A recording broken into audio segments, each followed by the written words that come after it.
भगवान शिव का निर्माल्य अर्थात शिव जी को चढ़ा हुआ प्रसाद, शिवलिंग का स्पर्श किया हुआ प्रसाद जिस किसी के लिए ग्राह्य नहीं होता, क्योंकि शिव जी का जो निर्माल्य है, शिवलिंग से स्पर्श किया प्रसाद है, उस पर केवल चंड का अधिकार होता है। चंड भगवान शिव के गणों में प्रमुख हैं और उनकी उत्पत्ति भगवान शिव के मुख से हुई, शिव पुराण के अनुसार। तो चंडाधिकारो यत्रास्ति तद भोक्तव्यम न मानवैः। जिस भगवान शिव के निर्माल पर चंड का अधिकार है, वह प्रसाद मनुष्यों द्वारा नहीं खाना चाहिए, भोग करने योग्य मनुष्यों द्वारा भोग्य नहीं होता। माने शिव जी के लिंग से स्पर्श, शिवलिंग से स्पर्श जो प्रसाद है या कोई भी वस्तु, निर्माल्य है, पुष्प है, फल है, जल है, प्रसाद है, जिसका शिवलिंग से स्पर्श हो गया, उस पर चंड का अधिकार होता है।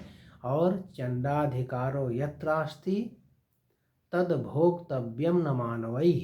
यह शिव पुराण में लिखा है कि उसके अनुसार शिव के चंड का अधिकार है, वह मनुष्यों के द्वारा भोग नहीं होता है। फिर शिव जी का प्रसाद कौन सा खाएं?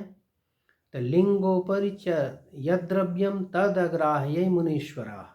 जो शिवलिंग के स्पर्श किया हुआ प्रसाद है या द्रव्य है या वस्तु है, वह सामान्य व्यक्ति के लिए, आम लोगों के लिए अग्राह्य है, किंतु सुपवित्रम च तज्ञेयम यह लिंग स्पर्श बाह्यतः। जो शिवलिंग के स्पर्श से बाहर का है, अब जैसे मैंने दूर से ही भोग लगा दिया, शिवलिंग का स्पर्श नहीं किया, सामने दिखाया, भगवान जी को भोग लगा दिया, कि देवता तो सुगंध का ही भोग लगाते हैं, तो शिवलिंग के सामने रखा, भोग लगा दिया, वो सबके लिए ग्राह्य होता है। यदि शिवलिंग का स्पर्श हो गया तो ग्राह्य नहीं होगा। पर इसके लिए कुछ उपाय भी हैं, निवारण भी है, परिहार भी है कि भाई शिवलिंग का स्पर्श किया हुआ प्रसाद किन किन शिवलिंगों का, माने शिवलिंग भी कई तरह के होते हैं, पारद शिवलिंग होते हैं, स्वयंभू शिवलिंग होते हैं, बाण लिंग होते हैं, ज्योतिर्लिंग होते हैं इत्यादि। तो इस तरह से शिवपुराण के विद्वेश्वर संहिता में आया है कि जो चंड का अधिकार जिन पे नहीं है, उन शिवलिंग के प्रसाद या उनके निर्माल्य को हर व्यक्ति ग्रहण कर सकता है। और चंड का अधिकार किसमें नहीं है? बाण लिंगे च लौहे च। बाण लिंग कहते हैं जो भगवान शिव का परम भक्त था बाणासुर, तो वो क्या करता था, प्रतिदिन जैसे हम पार्थिव पूजन करते हैं, पूजन के बाद विसर्जन कर देते हैं, तो ऐसे नर्मदेश्वर शिवलिंग की वो प्रतिदिन नर्मदा जी से शिवलिंग उठाता था और उनकी पूजा करता था, फिर प्रतिदिन विसर्जन कर देता था।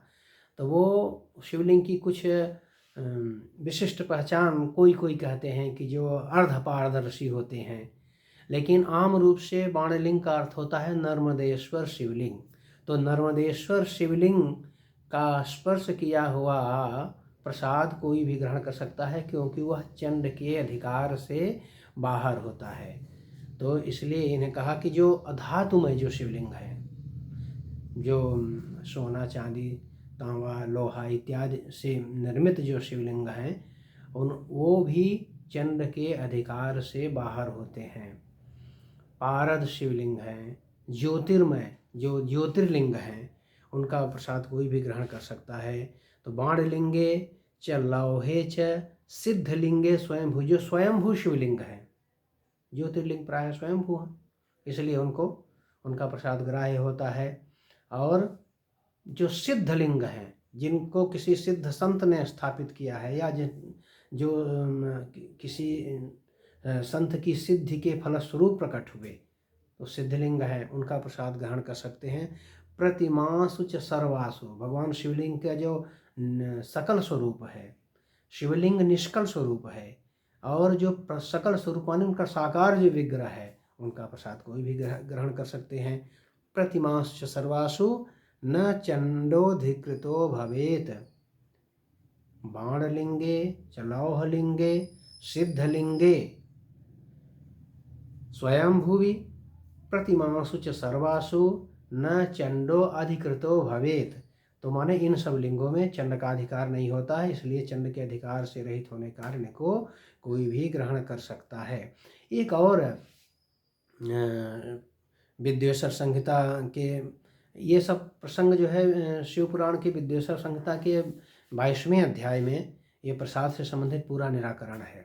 इसी में एक जगह ये भी आता है 19वें श्लोक में, विद्वेश्वर संहिता 22वें अध्याय का 19वां श्लोक कि अग्राह्यम शिव नैवेद्य पत्रम पुष्पम फलम जलम। शिव जी का जो अग्राह्य जिनकी परिभाषा कही गई है, शिव जी का नैवेद्य पत्र पुष्प हो, फल हो, जल हो इत्यादि।